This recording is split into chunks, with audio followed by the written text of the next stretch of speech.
नमस्कार, मैं नितेश मिश्रा, आप देख रहे हैं लाइव तक। तो इस पॉडकास्ट में हम बेसिकली डिस्कस करेंगे प्रियंका गांधी का चुनाव 2014 लोकसभा इलेक्शन में चुनाव नहीं लड़ना और प्लस राहुल गांधी का रायबरेली से चुनाव लड़ना, दोनों का क्या इम्पैक्ट है रहेगा 2024 इलेक्शन में, और ये डिसीजन जो कांग्रेस ने लिया है ये क्यों लिया, उसके पीछे के क्या रीजंस हैं। तो बेसिकली आप अगर देखेंगे तो पुरानी पीछे जैसे कांग्रेस में लोगों का आना जाना चलता रहा है। पिछले आई थिंक 3 लोकसभा चुनाव में अगर देखें तो कांग्रेस के जो लोग हैं वो कहीं ना कहीं शिफ्ट करते हुए नजर आ रहे हैं बीजेपी में। प्लस जो 2024 के इलेक्शन में हुआ है वो कहीं ना कहीं दोनों चुनाव से इससे पहले से जो इससे मेजर इम्पैक्ट रहा है। जितने भी पुराने लीडरशिप में लोग रहे हैं, जो क्रूशियल डिसीजंस और कमेटी के लोग रहे हैं, वो शिफ्ट हुए इस बार। और सबका एक तरीके से कहना था कि कांग्रेस में कहीं ना कहीं एक एंटी हिंदू सेंटिमेंट है। और एक तो ये था, दूसरा एक कॉमन जो लोगों का कहना था कि एक लेफ्ट का जो एक प्रभाव है कहीं ना कहीं कांग्रेस को कैप्चर कर लिया है। और जो लेफ्ट की बात करते हैं तो जो एक कम्युनिस्ट विचारधारा है, मॉइस्ट विचारधारा, जो इंडिया में कहीं सक्सेस नहीं हो पाई थी कांग्रेस को, उनका कहना है कि कांग्रेस पर कहीं ना कहीं इनडायरेक्ट तरीके से थ्रू राहुल गांधी उन्होंने कहीं ना कहीं हावी होकर कैप्चर कर लिया है।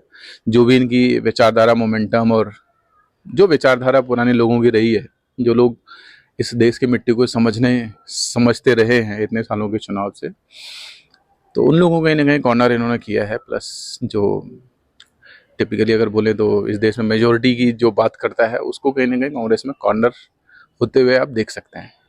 तो उसी का एक सिलसिला रहा है बेसिकली। अब अगर प्रियंका गांधी को देखेंगे तो प्रियंका गांधी का जो चुनाव रहा है 2019 का, जो लोकसभा चुनाव था जिसमें इनको प्रभारी बनाया गया था यूपी का, और उसमें राहुल गांधी अमेठी हार गए। तो कहीं ना कहीं उसके बाद आप देखेंगे तो प्रियंका गांधी के एक कंटिन्यूस डिक्लाइन है एक पोर्टफोलियो में। इनको चाहे महासचिव बनाया गया, लेकिन महासचिव जो है वो विदाउट पोर्टफोलियो रहा है, सबको दिया इसको नहीं दिया। तो आई थिंक अब पीछे प्रमोद कृष्णन का भी एक इंटरव्यू है जिसमें उन्होंने क्लियरली बोला है कि प्रियंका गांधी को ना कोई पद मिलेगा, ना उनको किसी किसी भी क्रूशियल डिसीजन मेकिंग में उनका पार्टिसिपेट आपको देखने को मिलेगा। रीज़न उसका उन्होंने क्लियरली बताया है कि जो राहुल गांधी का कैंप है, एक जो धरा है कांग्रेस में, वो राहुल गांधी के अलावा किसी को देखना नहीं चाहता। वही सारे बैकएंड में डिसीजन लेता है, क्या करना है क्या नहीं करना है, कौन किस पद पे रहेगा, वो सारे चीज़ कंट्रोल और सारे डिसीजन का एग्जीक्यूशन जो है वही लोग करते हैं। और उसी धरा का जो एक प्रभाव है जिसका एक बहुत बड़ा रीज़न रहा है लोग पार्टी छोड़ रहे हैं। कई लोग तो इसलिए छोड़ के गए, कांग्रेस पार्टी ने उसको एक्सेप्ट नहीं किया कि वो राम मंदिर गया देखने के लिए विजिट। और उसी धरा का ये सजेशन रहा था कि जो राम मंदिर का इनविटेशन आया था उसको डिक्लाइन किया था। जबकि पार्टी के जो पुराने शीर्ष नेतृत्व रही है और जो उनके कार्यकर्ता, आम कार्यकर्ता था, उन सबका कहीं ना कहीं एक विचार था कि कांग्रेस को पुरानी चीज़ें छोड़ के इसमें पार्टिसिपेट करना चाहिए था, और नहीं भी करो तो कम से कम उसको डिक्लाइन नहीं करना चाहिए था उस इनविटेशन को। तो इसी का इम्पैक्ट है कि जो पुराने लीडरशिप, जो एक बेसिकली प्रमोद कृष्ण और बाकी जो धरे थे, ये लोग बोले जाते हैं कि प्रियंका के क्लोज थे, प्रियंका से क्लोजली काम करते थे, और इन सबको कहीं ना कहीं पिछले इस 2024 इलेक्शन में उन्होंने कॉर्नर कर दिया, साइड कर दिया, या जो जिन्होंने फील किया कि इंसल्टेड फील किया उन्होंने पार्टी छोड़ दी। तो इसी का एक जो चुनाव का नतीजा देखेंगे, पहले राहुल गांधी 2019 इलेक्शन में आप अमेठी में हारने के बाद उससे पहले वायनाड शिफ्ट हो गए, वायनाड में इलेक्शन लड़ा, वहाँ पे एक तरीके से इनडायरेक्ट अंडरस्टैंडिंग थी सीपीएम के साथ कि सीपीएम ने वहाँ कैंडिडेट नहीं उतारा, तो वो एक सेफ सीट थी उनकी। इस बार वो आए हैं दोबारा यूपी, बेसिकली नॉट अमेठी, क्योंकि अमेठी में तो जो सर्वेज आ रहे थे उसमें तो स्मृति ईरानी जीतती हुई नजर आ रही थी। तो उनके पास ऑप्शन जो बच गया था वो बच गया था रायबरेली या बाकी कोई सेफ सीट, क्योंकि उनकी जो माता थी ऑलरेडी राज्यसभा जा चुकी थी। इलेक्शन ऐसे जो मीडिया न्यूज़ और जो एजेंसीज की सर्वे रिपोर्ट्स आ, उसके बेसिस पे कांग्रेस रायबरेली भी हार रही थी। उससे पहले ही आई थिंक जब नॉमिनेशन हुआ तो उससे पहले ही सोनिया गांधी ने एक सीट, सेफ सीट चुन के राजस्थान से एक राज्यसभा में जाने का एक अपना मन बना लिया था। तो जो रायबरेली की सीट थी वो खाली थी। इधर राहुल गांधी की जो सिचुएशन वायनाड की रही, पिछले साल इन्होंने सेटलमेंट जो है इनडायरेक्ट बेसिकली अंडरस्टैंडिंग थी सीपीएम के साथ, तो वो सीपीएम कहीं ना कहीं इस बार उसके अगेंस्ट आपको नजर आएगी। क्योंकि जिस वायनाड सीट से पिछली बार राहुल गांधी बिना निर्विरोध चुनाव जीत गए थे, बेसिकली सीपीएम का एक धरा था जो उनका बहुत बड़ा सपोर्ट इनडायरेक्टली मिला था, सीपीएम ने इस बार वहाँ पे कैंडिडेट उतार दिया। तो इस बार इनको वायनाड से भी कहीं ना कहीं खतरा नजर आया, सेफ सीट नहीं रही। तो जैसे मोदी जी ने इस चीज़ का प्रोडिक्शन पिछले आई थिंक सेकंड फेज में कर दिया, सेकंड थर्ड फेज में, कि वायनाड का इलेक्शन खत्म होने के बाद वो दोबारा अमेठी रायबरेली कहीं ना कहीं इसके आसपास डिक्लेरेशन करेंगे, 2 सीट से लड़ेंगे।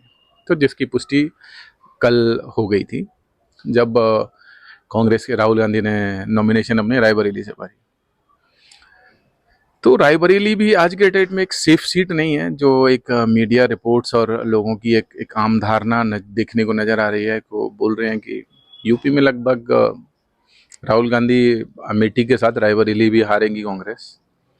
तो एक एक बेसिकली जो कोशिश किया है इन्होंने कि ये दिखाने की कोशिश करी है कि कांग्रेस रायबरेली और अमेठी छोड़ के भागी नहीं। तो वो एक जो आम लोग थे और कार्यकर्ता थे, उसको एक मैसेजिंग के तौर पे आप देख सकते हैं कि रायबरेली में राहुल गांधी एक मैसेजिंग देने के लिए आए हैं, कि जिससे एक डीमोरलाइज फैक्टर लोगों में ना फील हो कि कांग्रेस छोड़ के भाग गई और या फिर कांग्रेस लड़ाई नहीं लड़ना चाहती थी इलेक्शन में। तो बाकी इसका इम्पैक्ट जो है आपको इलेक्शन के बाद नजर आ जाएगा, क्योंकि आम लोगों की धारणा यह है कि कांग्रेस रायबरेली अमेठी दोनों हार रही है। उसी का नतीजा था कि जी सोनिया गांधी इससे पहले ही वो राजस्थान शिफ्ट हो गई थी। नहीं तो अगर कांग्रेस, हर पार्टी का अपना एक इंटरनल सर्वे होता है, किस कंडीशन किस स्थिति में कौन सी सीट है सबको पता होता है। अगर इतना सेफ होता तो सोनिया गांधी कहीं ना कहीं आपको दिखता कि लोकसभा के चुनाव लड़ रही थी, लेकिन उन्होंने राज्यसभा में जाना ज़्यादा सूटेबल फील किया, तो वो पहले ही सेफ सीट एक बना के राजस्थान से मूव हो गए। तो बाकी अगर प्रियंका गांधी की बात करें, प्रियंका वाड्रा की, तो जिस तरीके से उनका लॉन्चिंग करने की कोशिश करी थी, और शुरू से लोगों में आशंका थी कि राहुल गांधी को कहीं ना कहीं सोनिया गांधी का सपोर्ट था, प्लस जो एक वर्ग जो कंट्रोल करता है वो हमेशा राहुल गांधी के इर्द गिर्द रहा है, जो हमेशा उसने कोशिश करी कि राहुल गांधी को पुश करें। बेशक आप इलेक्शन लड़ो नहीं लड़ो, जीतो नहीं जीतो, पार्टी किसी भी कंडीशन में हो, बट राहुल गांधी को पुश करने की कोशिश करी, क्योंकि सोनिया गांधी का जो एक धरा था पार्टी में, उसका सपोर्ट था उसको। उसी का नतीजा है कि प्रियंका गांधी बिल्कुल आप आज देखेंगे पार्टी में कॉर्नर में है, ना किसी क्रूशल कमेटी की मेंबर्स आपको डिसीजन इम्पैक्ट जहाँ नजर आएगा उसमें भी नहीं है।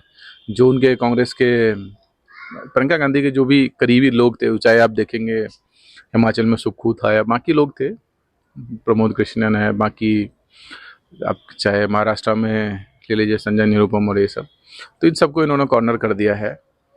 तो आज के टाइम में कांग्रेस में एक ही विचारधारा रह गई है, जो एक कम्युनिस्ट बोल सकते हो आप, जो कम्युनिस्ट विचारधारा है, जो इस देश की मेजोरिटी को कंसीडर नहीं करना चाहती, जो इस देश की हिस्ट्री को कंसीडर नहीं करना चाहती, जो कांग्रेस करती आ रही है, कि जो इस देश के जो मेन मूल स्वभाव है, कल्चर है, उस देश को एक्सेप्ट जो आज तक नहीं किया है, सेम चीज़ कंटिन्यू कर रही है। कांग्रेस कुछ नया नहीं कर रही है उस हिसाब से। बाकी 7 जून को जब रिजल्ट आएगा, वो सब चीज़ों का इम्पैक्ट आपको उसमें देखने को मिल जाएगा, पब्लिक ने किस तरीके से इन चीज़ों को लिया है, किस तरीके से इनको समझा है। धन्यवाद, थैंक यू।